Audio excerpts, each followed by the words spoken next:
Hello दोस्तों, कैसे हैं आप लोग। उम्मीद है सभी लोग बहुत अच्छे होंगे और आप लोगों की पढ़ाई भी बहुत बेहतर तरीके से चल रही होगी।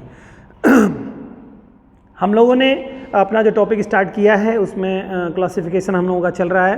क्लासिफिकेशन के अंतर्गत हम लोगों ने देखा है 2 वीडियोस हमारे हो गए हैं, टाइप 1 टाइप 2।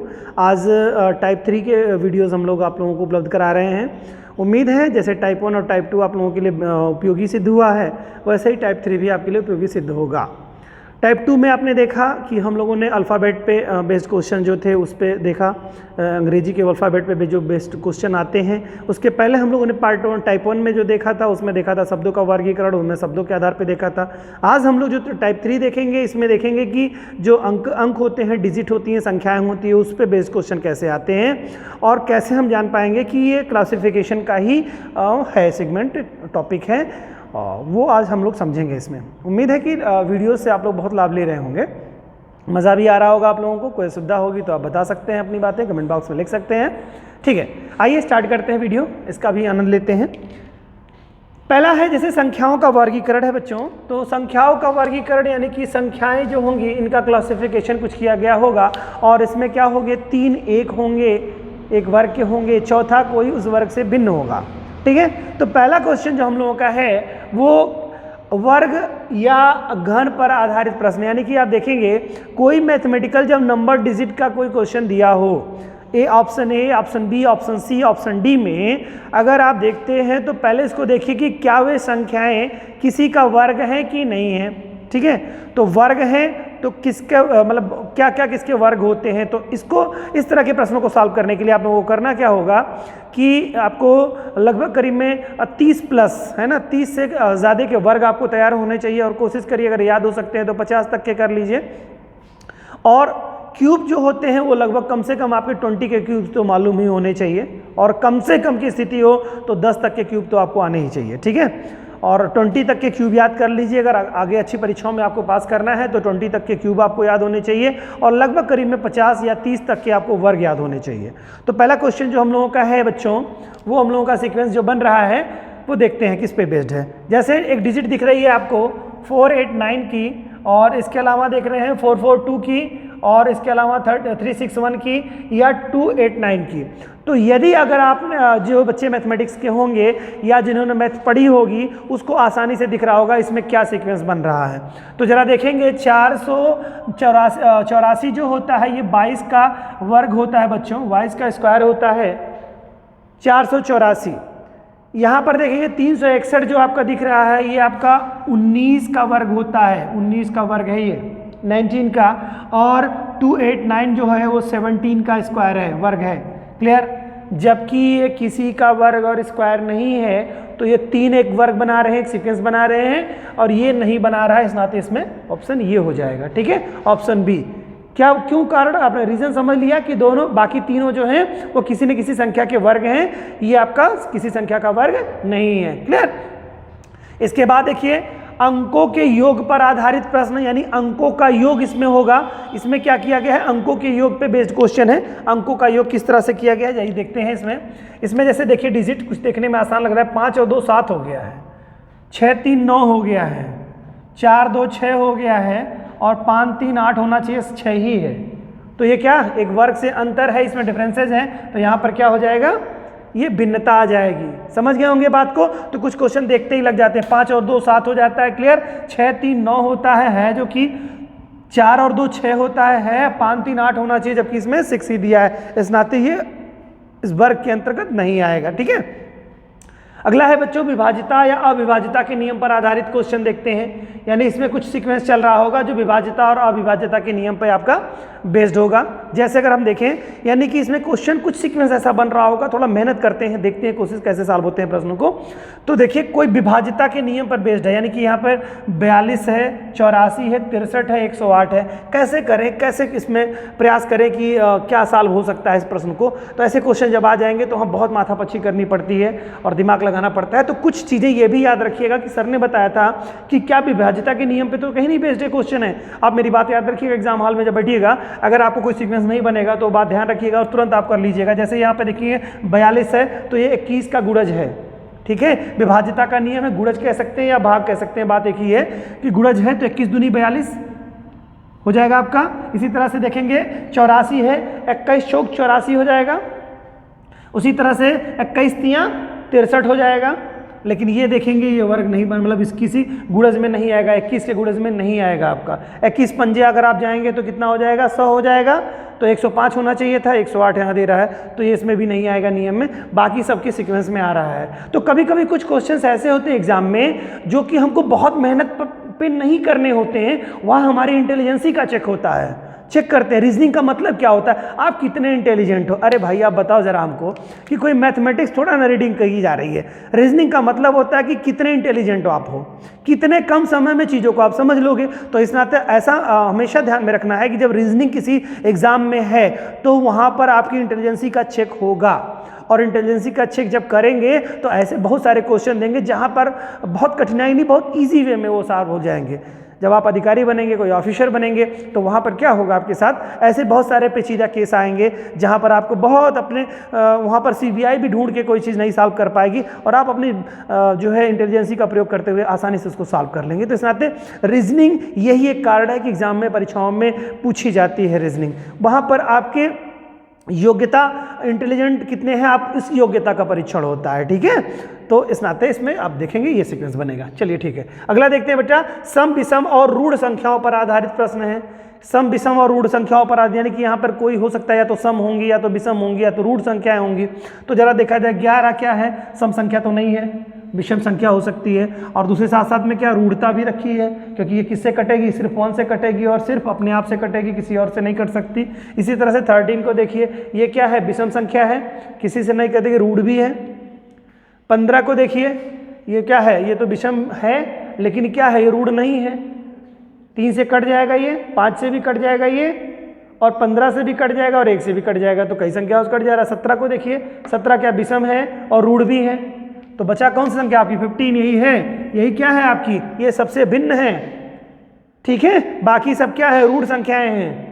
ठीक है, रूढ़ता लिए हुए हैं, वो किसी से नहीं कट सकती हैं। विषम संख्याएं भी हैं, विषम प्लस रूढ़ता भी है, ये भी विषम है लेकिन रूढ़ता नहीं लिए हुए है।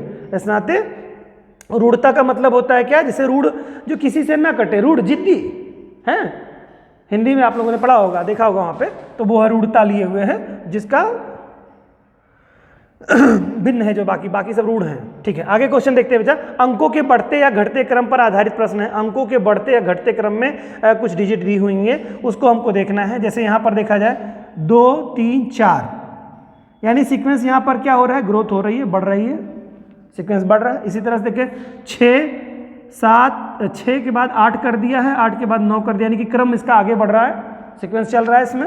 आगे देखिए, इसमें 4 का 5 हो रहा है, 5 का 3 हो जा रहा है, यानी कि डिक्रीज हो जा रहा है, यानी सीक्वेंस बदल जा रहा है, यहाँ पर घट जा रहा है। यहाँ पर क्या 3 है, 5 है, 7 है, सीक्वेंस बढ़ रहा है। तो इस तरह के प्रश्नों को जो देखेंगे, इसमें क्या है, हालांकि डिफरेंसेस भिन्न भिन्न है लेकिन ग्रोथ हो रही है। 2, 3, 4, ये क्या ग्रोथ है, यानी कि सीक्वेंस आगे बढ़ रहा है। 2, 3, 4 यानी आगे की क्रम में बढ़ रहे हैं आप। 6, 8, 9 यानी आगे ही बढ़ रहे हैं, भले ही सीक्वेंस में नहीं है।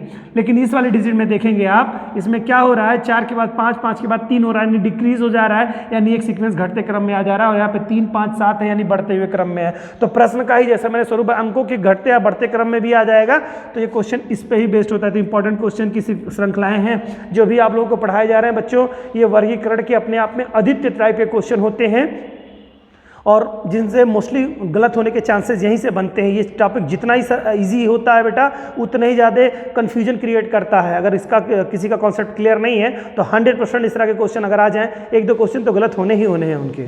ठीक है, और यार नहीं भी गलत होने हैं तो बहुत ज़्यादा टाइम लग जाएगा उसमें, वो बात दुनिया भर की माथापच्ची करेंगे, फाइनली इसी निष्कर्ष पे पहुँचेंगे वो।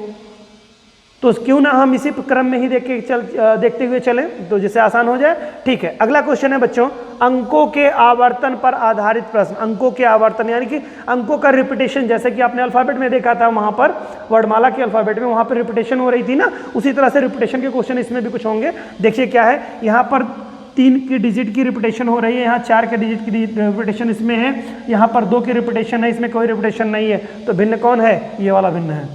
ये क्वेश्चन आप देखेंगे, बाकी और फार्मूले लगा के आप देख लीजिएगा, मोस्टली इसी पे ही बेस्ड क्वेश्चन होंगे। ठीक है, तो ये सीक्वेंस मैं आपको इस नाते बता रहा हूँ कि जिससे आपको एक समझ विकसित हो जाए और एग्जाम में आपके प्रश्न कभी ना गलत हो।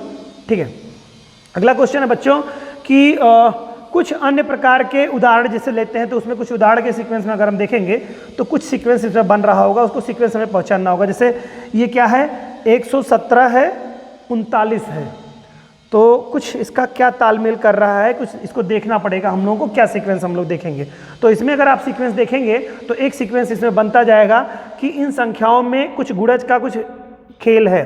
तो इसमें अगर देखे जाए कि इन संख्याओं में क्या है, ये संख्याएं अलग हैं, इन संख्याओं से कुछ संख्याएं बन रही होंगी, वो क्या बन रही होंगी, निश्चित तौर से इसका कुछ गुणज होगा, ये संख्याएं इसकी गुणज होंगी। इसमें से गुणज के रूप में अगर आप सीक्वेंस में देखेंगे कि गुणज में क्या बन रही हैं, तो इसमें देखना है कि हम लोगों को कुछ थोड़ा सा ये टाइम टेकिंग के प्रश्न होते हैं। टाइम टेकिंग के प्रश्नों में क्या देखना होगा इसमें कि कुछ ना कुछ तो संख्या बन रही होगी। जब संख्या दो बड़ी संख्याएं दी हुई हों, एक बड़ी संख्या दूसरी छोटी संख्या हो, तो 100% कुछ संख्याओं में कुछ गुणा वगैरह का सीक्वेंस बन रहा होता है। तो इनमें क्या बन रहा है, देखिए ये गुणज के सीक्वेंस इसमें बन रहे हैं। इसमें क्या है, 39 है, अगर इसमें 39 इंटू अगर हम देखें एक सीक्वेंस बन रहा है 3 का बन रहा है, यहाँ पे 39 इंटू 3 करेंगे तो आपका कितना, यही 17 आपका आ जाएगा बच्चों। कैसे, 9 त्रिक 27 हो जाता है, 3 त्रिक के 9 हो गया, 9 दो 11 हो जाएगा, ठीक है। 117 देखिए आ गया ना, ये सीक्वेंस बन गया। इसी तरह से अगर आप देखेंगे तो 164 है, इसमें क्या है 4 1 से इंटू कर देंगे, अगर आप 4 1 का इंटू आप 3 करेंगे तो क्या ये प्राप्त हो रही है, देखते हैं, नहीं प्राप्त हो रही है, 4 तिहाई 12 हो जाएगा, 123 ये नहीं संख्या प्राप्त हो रही है, बाकी ये संख्या प्राप्त हो गई। इसी तरह से देखेंगे 66 है, इंटू 3 कर देंगे, 66 इंटू 3 करेंगे तो क्या हो जाएगा, 6 त्रिक 18 हो जाएगा, 6 त्रिक 18 एक 19 हो जाएगा, 198 आ गया डिजिट। इसी तरह से इसको देखेंगे बच्चों, 71 इंटू 3 कर देंगे हम तो 3 हो जाएगा और 21 हो जाएगा, 213 हो जाएगा ये डिजिट। यानी ये संख्या सही है, यह भी एक क्रम बना रहा है, यानी 3 का गुणज है, यह भी 3 का गुणज है, बाकी ये 3 का गुणज नहीं है, गुणज नहीं है, तो डिफरेंट कौन है, ये है। तो इस तरह से प्रश्नों को आपको इसको इस तरह के प्रश्नों को ऐसे सॉल्व करेंगे, ठीक है। अगला नेक्स्ट जो क्वेश्चन हम लोगों का है बेटा, उसमें देखते हैं उसमें क्या संख्याओं में दे रहा है। उसमें दे रहा है कि कोई संख्या दे रही है, इसमें से आपको कैसे करना है। तो इससे कुछ कंडीशन ऐसी ही बना रही होंगी। यहाँ पर देखिए इसका तो कुछ गुणज हो ही नहीं सकता क्योंकि संख्या छोटी है। यहाँ पर तो गुणज के आधार पे आपने कर लिया कि गुणा कर दिए, हो सकता है मिल गया। तो यहाँ पर हम लोगों ने एक सीक्वेंस बनाया कि 3 बार इसका गुणा किया तो ये संख्या प्राप्त हो जा रही है। इस संख्या में 3 से गुणा किया तो ये नहीं प्राप्त हुई, तो साथ ये भिन्न है। इसमें 3 से गुणा किया तो यही संख्या प्राप्त हो गई, इसमें 3 से गुणा किया 71 में तो वही संख्या प्राप्त हो गई। इसका मतलब वो सीक्वेंस बन रहा था। यहाँ पर डिजिट बहुत छोटे हैं, जैसे 9 और 14 में डिफरेंसेस है तो गुणज कुछ नहीं बन पाएगा, और कोई सेकंड डिजिट भी नहीं है कि जिससे कि हम घटा या जोड़ सके। तो कुछ हमें करना क्या होगा, तो देखते हैं। यानी कि हो सकता है इन दोनों का गुणज कुछ संख्या प्राप्त हो रही हो, सेम डिजिट प्राप्त हो रही हो। तो देख सकते हैं इसमें से, तो 14 हम 140 होता है और 14 नवैया 100, आप देखेंगे तो आपका 38, तो 14 नवैया देखेंगे तो 156 हो जाएगा, 156 हो जाएगा, ठीक है। अरे सॉरी यार, तो ये बेटा 156 नहीं होगा, 26 होगा, ठीक है। 1 2 ऐसे कर लीजिए, 126 होगा। आप लोग आसानी से कर लीजिएगा, जिनका गुणा ठीक होगा वो और अच्छी तरीके से करेंगे। तो कितना होगा, 9 चौके 36 हो जाएगा, और 9 एक 9 हो जाएगा, और 3 12, 126, ठीक है।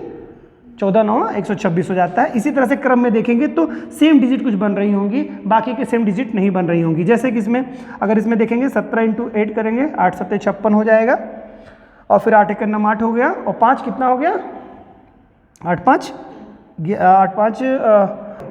13 हो जाएगा, 36 हो जाएगा बेटा। इसमें अगर देखेंगे 4 2 इंटू 3 करेंगे तो कितना हो जाएगा आपका, तो 3 दूनी के 6 हो जाएगा, 4 तिहाई 12 हो जाएगा, 126 हो जा रहा है। फिर इसी को देखिए 2 1 इंटू 6 करेंगे, 6 हो जाएगा, 6 दूनी के 12, यानी सबका 126 गुणा जा रहा है बेटा। इसको छोड़ करके इसका 136 आ जा रहा है। तो डिफरेंसेस क्या है, ये डिफरेंट है, थोड़ा डिफरेंट है। तो ये क्या बाकी सब वर्ग बना रहे हैं, ये वर्ग नहीं बना रहा है। तो इस तरह के क्वेश्चंस आपको एग्जाम में मिलने वाले हैं, और ये वर्गीकरण के अंतर्गत आपको इस तरह के प्रश्न बहुत बड़े संख्या में आपको क्वेश्चंस आएंगे।